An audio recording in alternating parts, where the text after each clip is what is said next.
Hello, friends. What if I told you that every pain, every struggle, every setback you've ever faced was not a punishment, but a message from your own mind, gently asking you to love yourself more? In this video, we're diving deep into one of the most transformative books ever written. You Can Heal Your Life by Louise Hay. This isn't just another self-help book. It's a blueprint for emotional, physical, and spiritual healing. By the end of this summary, you'll discover how your thoughts shape your reality, how to release past wounds, and how to reprogram your mind for peace, love, abundance, and freedom. So if you've ever struggled with self-doubt, illness, or emotional pain, stay till the end, because this might just change how you see yourself and your entire life. Before we begin, if you love content that helps you grow mentally, emotionally, and spiritually, don't forget to like this video, subscribe to our channel, and hit the bell icon so you never miss life-changing insights like this one. Chapter 1. What I Believe. Louise Hay opens the book by laying out a simple scaffolding that will hold everything that follows. Our thoughts shape our experience. She says life is essentially a mirror. The beliefs you hold about yourself and the world return to you in the form of your emotions, relationships, and even your body's health. From the start, she invites responsibility, not blame. Once you accept that your thinking affects your life, you also gain the power to change it. The chapter is part philosophy, part testimony. Louise describes how old, unconscious programs, fears, self-rejections, and judgments run people on autopilot. These programs create resistance and block the flow of well-being. Her belief is gently radical. By recognizing and shifting those inner messages, you loosen the grip of old hurt and invite healing. She frames healing as an inside-out job. Transform the inner dialogue, and external life follows.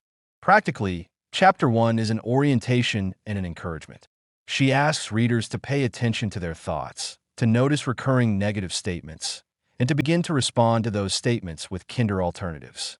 The tone is warm and pragmatic, not mystical puffery, and she offers the core tools that recur throughout the book: compassion for yourself, daily affirmations, and the deliberate choice to forgive and release old stories. The chapter closes by reminding you that change is gradual but inevitable when you consistently practice new ways of thinking. Chapter 2. What is the problem? In this chapter, Louise holds up a mirror and gently asks us to look within.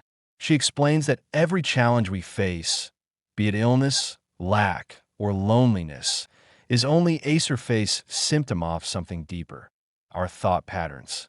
Most of us try to fix outer problems, but healing begins when we ask, what belief created this?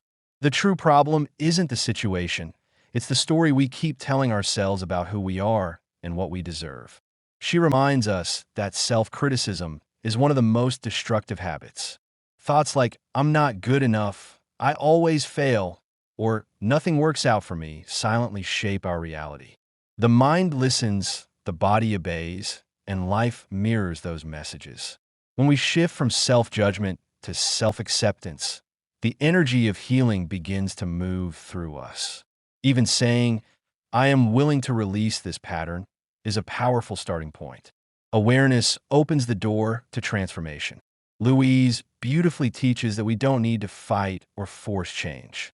Healing comes from understanding and gentle attention, not resistance. Every negative emotion is just a part of you asking for love, not rejection. When you begin to treat yourself like someone worth caring for, you stop recreating pain and start inviting peace. The problem dissolves, not because life becomes perfect, but because you've changed the way you meet it. Chapter 3. Where does it come from? In this chapter, Louise takes us back to the beginning, to the roots of our beliefs, fears, and behaviors. She reminds us that most of the emotional pain we carry today was not created by us consciously. It began in childhood, when we absorbed messages from parents, teachers, and society long before we could question them. If a child is told they're not smart, lovable, or worthy, they grow into an adult still trying to prove their value. Louise explains that we continue to live out those early emotional imprints, mistaking them for just how life is. She emphasizes that no one is to blame, not our parents, not ourselves. Everyone acts from their own level of understanding. Just as we learn fear or shame, we can also learn love and forgiveness. The purpose of uncovering the past isn't to dwell there, but to see clearly where our patterns began so we can finally release them. Awareness is liberation. When you recognize that your self-doubt or guilt are inherited beliefs, you can stop identifying with them and start building new ones that reflect your true worth. Louise invites readers to offer compassion to the child within, the part that felt unseen, scared, or unworthy. Healing comes when you no longer abandon that child, but hold it with love and reassurance. She often uses affirmations like, I am willing to release the need to blame. I am safe now. I am willing to grow up and love myself. By embracing this truth, you no longer live as a prisoner of your past, but as the creator of your present. Healing, she says, is not about erasing your story. It's about reclaiming your power from it. Chapter 4. Is it true? This chapter is a quiet awakening, a call to question everything we've believed about ourselves and life. Louise asks a life-changing question. Is it true? The beliefs we carry, such as, I'm not lovable, money is hard to earn, people always leave me, are rarely truths. They're just thoughts we've practiced for years. She explains that a thought has no power until we choose to believe it. The moment we question it, its hold begins to weaken. Most of our suffering, she says, comes from believing lies about ourselves. Louise encourages us to become mindful observers of our inner dialogue. Each time a painful thought arises, pause and ask, who said that? Do I really believe it? This simple act of awareness can undo decades of conditioning. Our minds are like computers running old programs. By questioning them, we begin to rewrite the code. She reminds us that what we affirm consistently, whether positive or negative, becomes our reality. So instead of affirming limitation, she invites us to affirm possibility. The heart of this chapter is empowerment. We are not victims of thought. We are the thinkers of those thoughts. When you realize that freedom begins, she encourages the daily practice of choosing loving, expansive beliefs and letting go of those that shrink your spirit.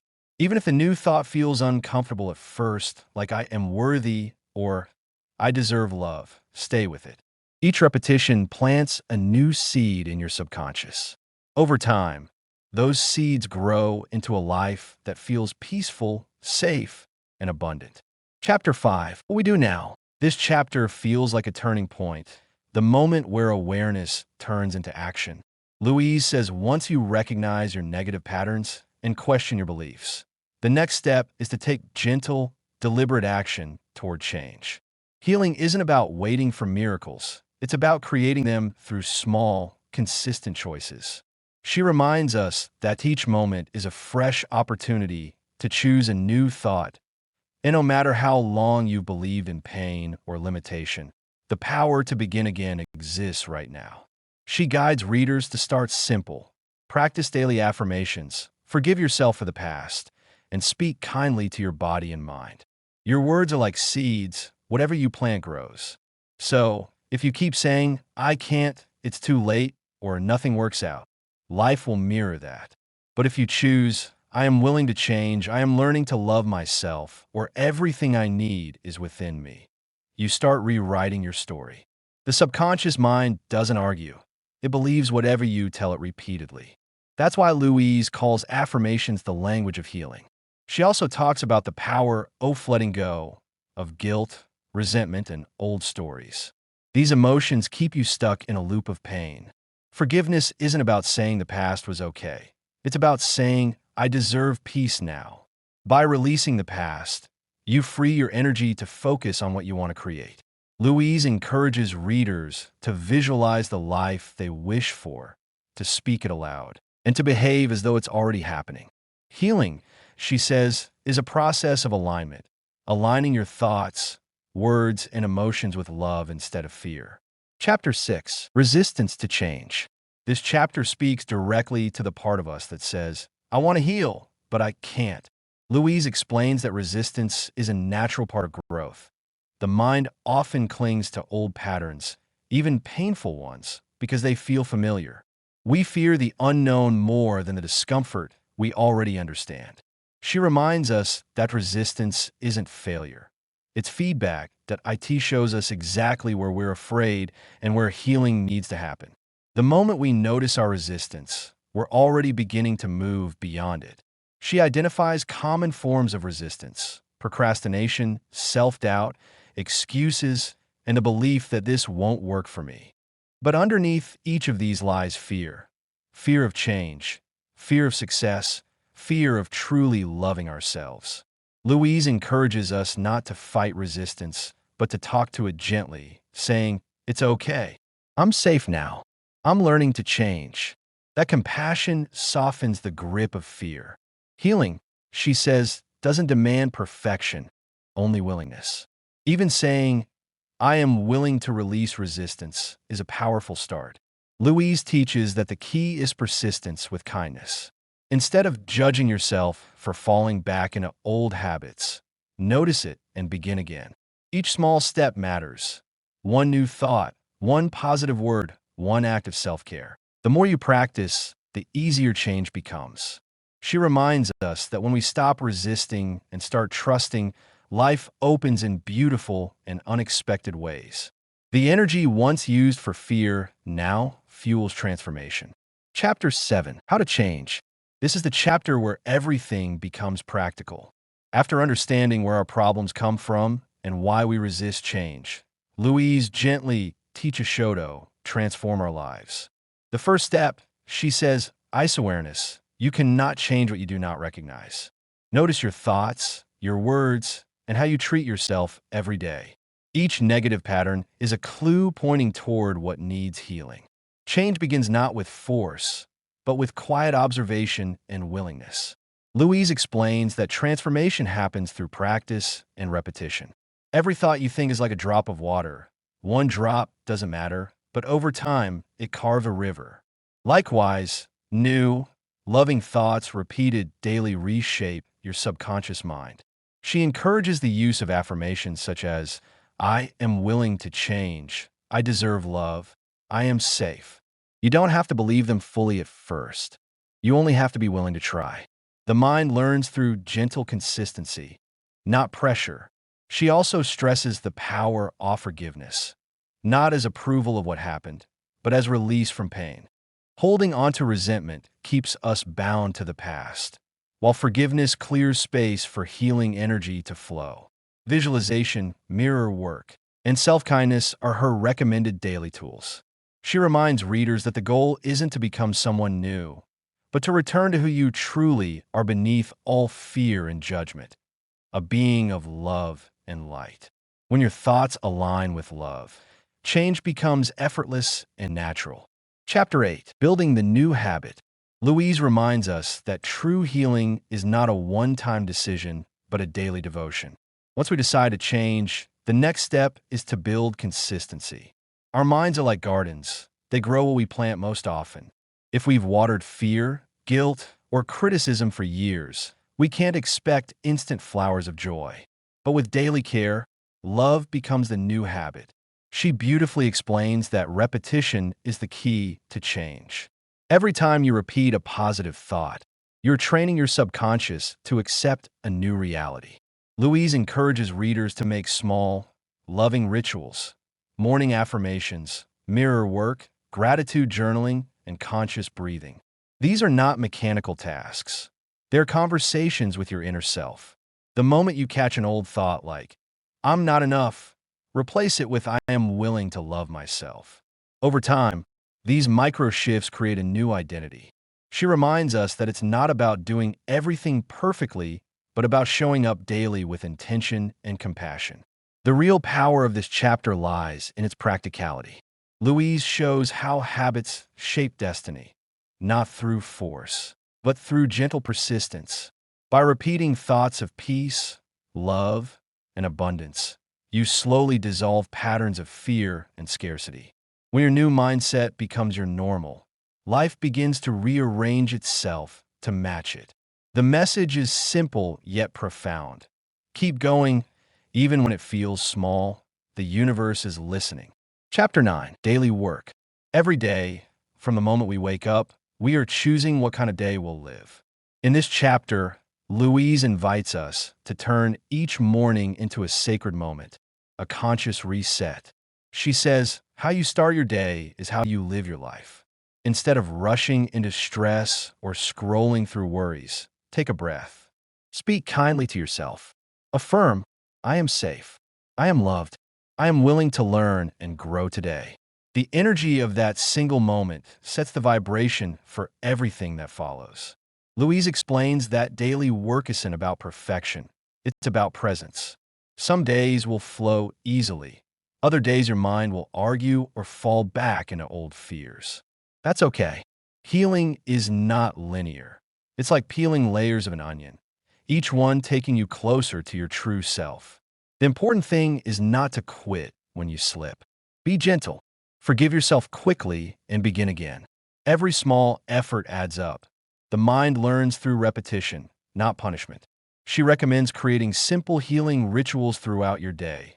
Mirror work in the morning, gratitude before bed, deep breathing when tension rises. Even 5 minutes of focused self-love can shift your emotional state. The more you practice, the more natural it becomes.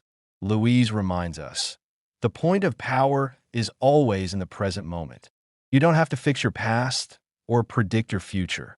You just have to choose better thoughts right now. Take a moment right now to say quietly, I'm doing the best I can. I am learning. I am growing. And that's enough. Let that sink in.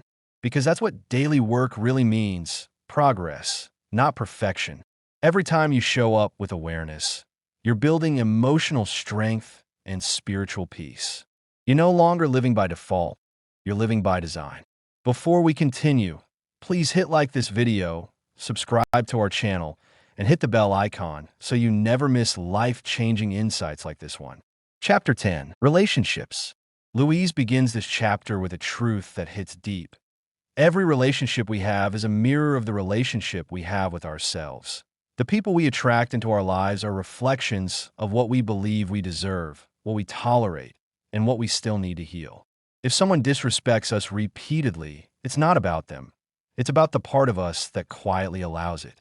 And when we begin to love and respect ourselves more, those dynamics naturally shift.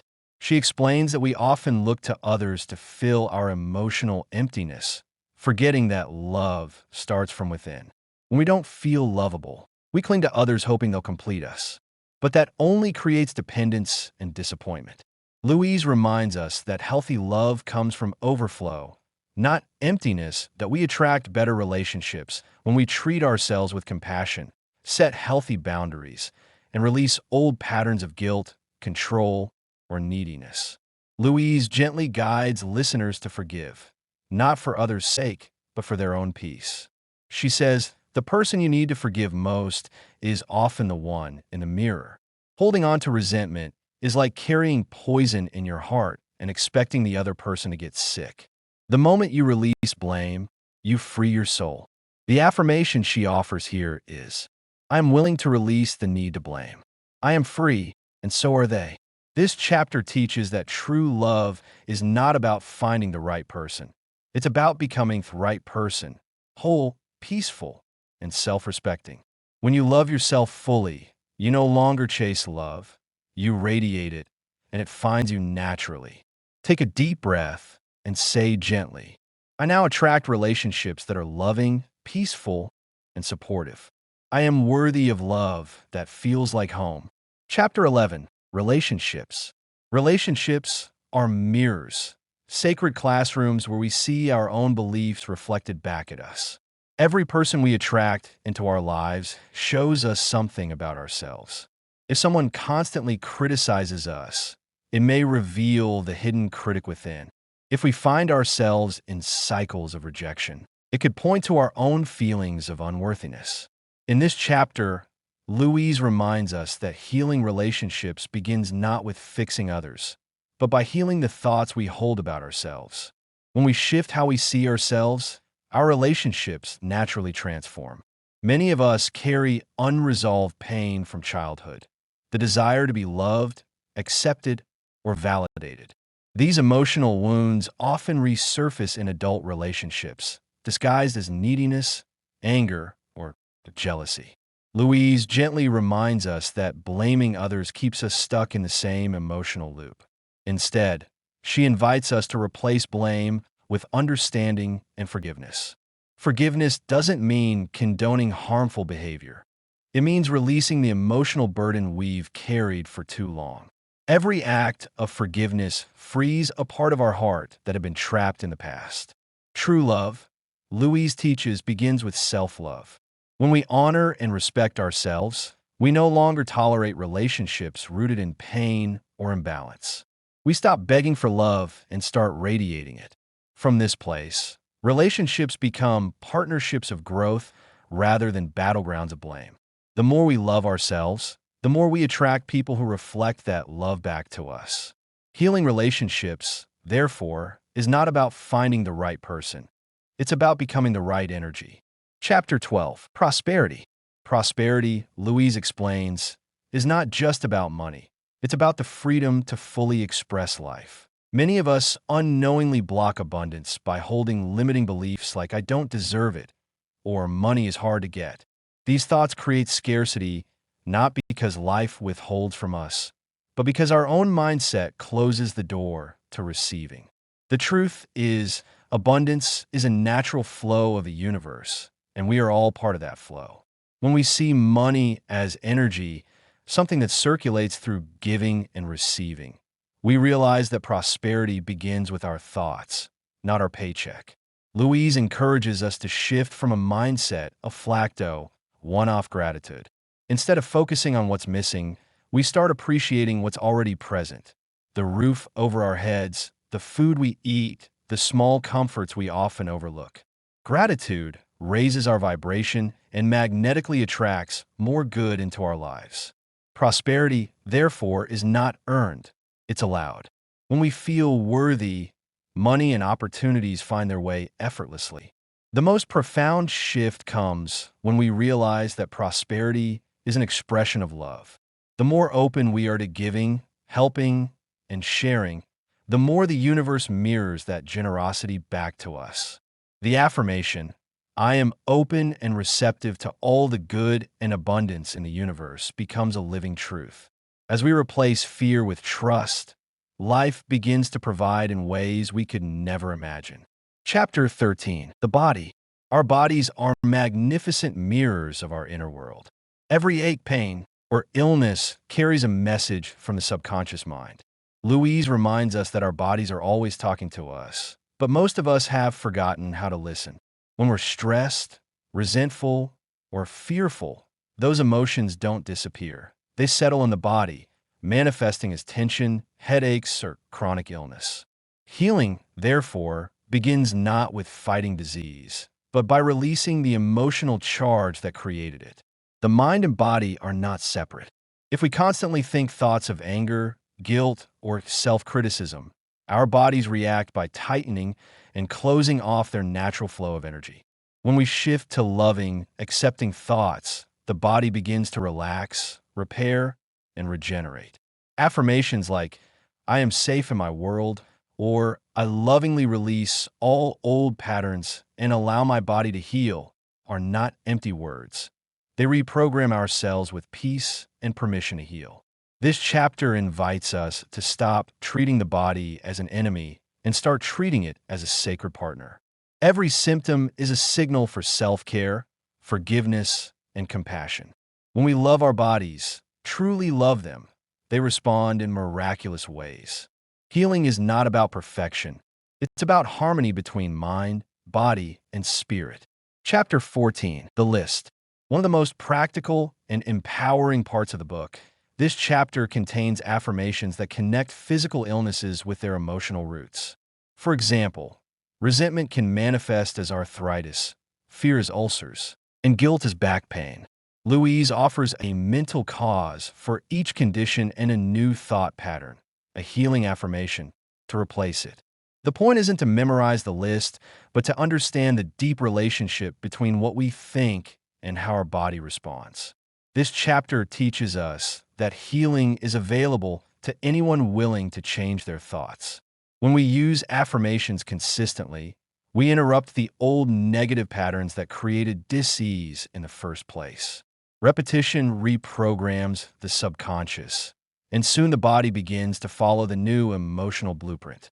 Louise encourages us to use affirmations not as wishful thinking, but as declarations of truth, reminders of who we really are beneath fear and conditioning.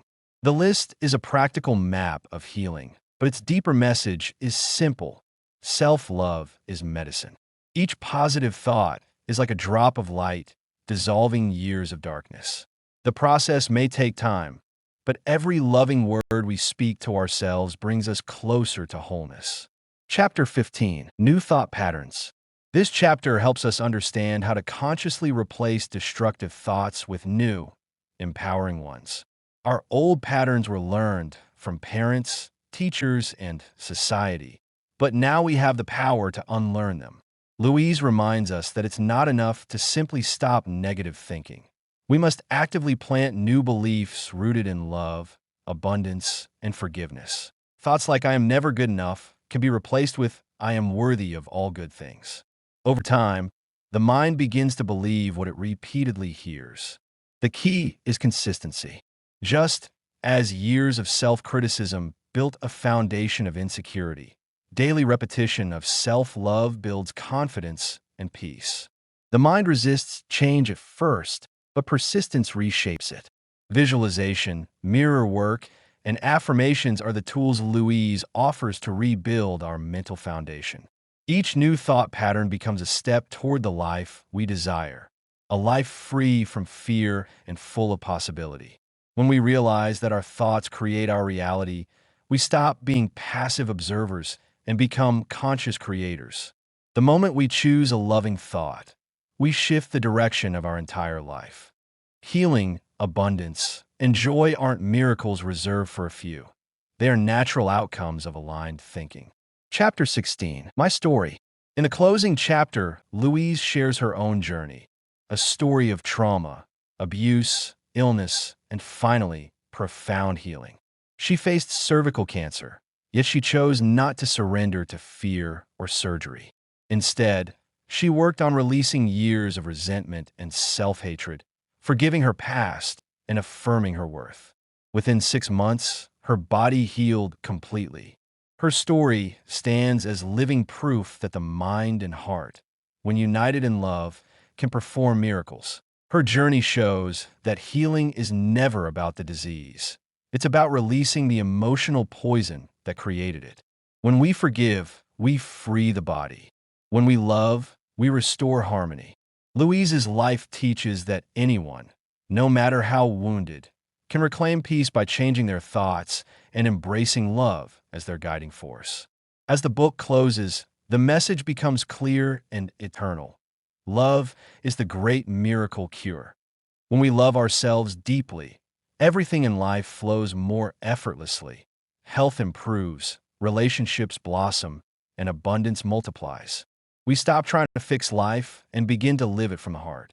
Conclusion. At its core, You Can Heal Your Life teaches us one timeless truth. Love heals everything. Whether it's your body, your relationships, or your past, love is the bridge that brings you back home to yourself. The moment you decide to release guilt, forgive, and affirm your worth, your life begins to transform in ways you never imagined. If this summary inspired you or helped you see your life differently, please give a thumbs up, subscribe to our channel, and share it with someone who needs to hear this today. Let's spread this message of love, healing, and transformation, one heart at a time.